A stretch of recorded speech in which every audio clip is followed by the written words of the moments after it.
जीवन में आधे दुख इस वजह से आते हैं क्योंकि हमने उनसे आशाएं रखी जिनसे हमें नहीं रखनी चाहिए थी। जीवन में समय चाहे जैसा भी हो, परिवार के साथ रहो। सुख हो तो बढ़ जाता है और दुख हो तो बट जाता है। इस संसार में मूर्ख व्यक्ति, अधर्मी, अज्ञानी व नास्तिक प्रकृति का व्यक्ति मेरी शरण स्वीकार नहीं कर सकता।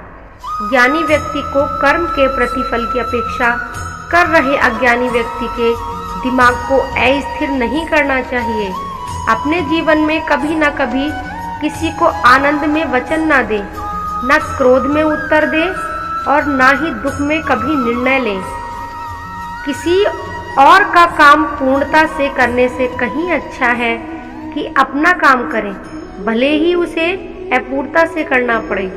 मैं इस सृष्टि की रचना करता हूँ, मैं ही इसका पालन पोषण करता हूँ और मैं ही इसका विनाश भी करता हूँ, ऐसा श्री कृष्ण जी कहते हैं। अमीर बनने के लिए एक एक क्षण संग्रह करना पड़ता है, किंतु अमर बनने के लिए एक एक कण बांटना पड़ता है। जिंदगी में सब कुछ खत्म होना जैसे कुछ भी नहीं होता। हमेशा एक नई शुरुआत हमारा इंतजार कर रही होती है। लोग कहते हैं अपनों के आगे झुक जाना चाहिए, किंतु सच बात तो यह है जो अपने होते हैं वह कभी झुकने ही नहीं देते। वह दिन मत दिखाना मेरे कृष्ण कि हमें खुद पर गुरूर हो जाए। रखना अपने दिल में इस तरह कि जीवन सफल हो जाए। जो भी सभी इच्छाएं त्याग देता है और मैं मेरा की लालसा तथा भावना से मुक्त हो जाता है, भगवान श्री कृष्ण उसे शांति प्रदान करते हैं। हमेशा छोटी छोटी गलतियों से बचने की कोशिश किया करो, क्योंकि इंसान पहाड़ों से नहीं पत्थरों से ठोकर खाता है। शांति से भी दुखों का अंत हो जाता है और शांत चित्त मन की बुद्धि शीघ्र ही होकर परमात्मा से युक्त हो जाती है। अपनी पीड़ा के लिए संसार को दोष मत दो, अपने मन को समझाओ। तुम्हारे मन का परिवर्तन ही तुम्हारे दुखों का अंत है। अगर तुम अपना कल्याण चाहते हो तो सभी उपदेशों, सभी धर्मों को छोड़कर मेरी शरण में आ जाओ, मैं तुम्हें मुक्ति प्रदान करूंगा।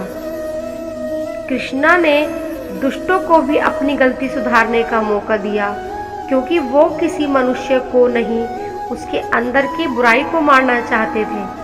संदेह की शाही से संबंध के पृष्ठ पर कभी शुभ अंकित नहीं होता, इसलिए अपने मन के विचार और संबंधों का आधार दोनों ही शुभ रखें।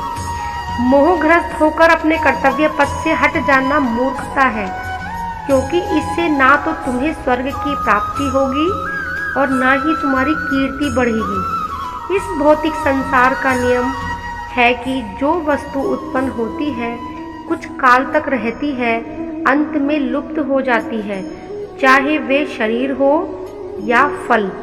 यदि कोई व्यक्ति प्रेम से, भक्ति से पुष्प, फल, जल भी मुझ पर चढ़ा दे तो उसी भाव से मैं उसे स्वीकार करता हूँ। वह मेरा प्रिय भक्त होता है। उससे मत डरो जो वास्तविक नहीं है, ना कभी था ना कभी होगा।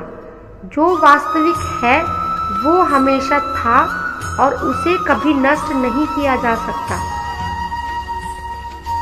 जन्म लेने वाले के लिए मृत्यु उतनी ही निश्चित है जितना कि मृत होने वाले के लिए जन्म लेना।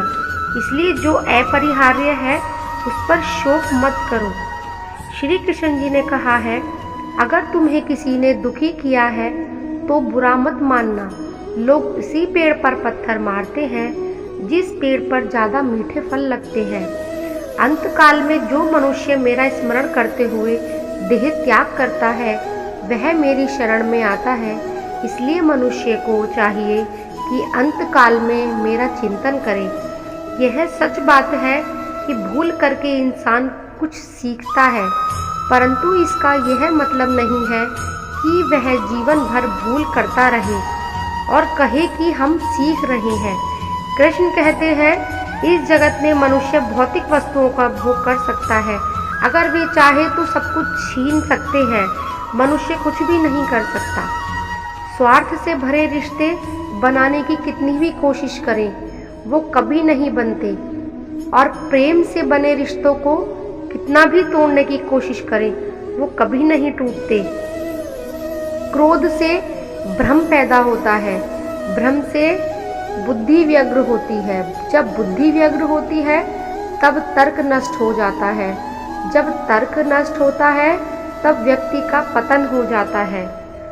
अगर व्यक्ति शिक्षा से पहले संस्कार, व्यापार से पहले व्यवहार और भगवान से पहले अपने माता पिता को पहचान ले तो जिंदगी में कभी कोई कठिनाई ही नहीं आएगी। किशन जी कहते हैं, जैसे प्राणी अपने पुराने कपड़े उतार कर फेंक देता है, नए को धारण करता है, उसी प्रकार यह आत्मा पुराने शरीर से त्याग करके नया शरीर प्राप्त करती है।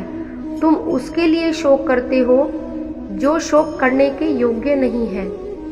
मन की गतिविधियों, होश, श्वास और भावनाओं के माध्यम से भगवान की शक्ति सदा तुम्हारे साथ है और लगातार तुम्हें बस एक साधन की तरह प्रयोग कर सभी कार्य कर रही है। हर किसी के अंदर अपनी ताकत और अपनी कमजोरी होती है।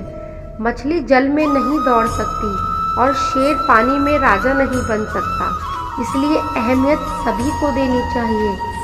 धर्म युद्ध में कोई भी व्यक्ति निष्पक्ष नहीं रह सकता है। धर्म युद्ध में जो व्यक्ति धर्म के साथ नहीं खड़ा है, इसका मतलब है वह अधर्म का साथ दे रहा है, वह अधर्म के साथ खड़ा है।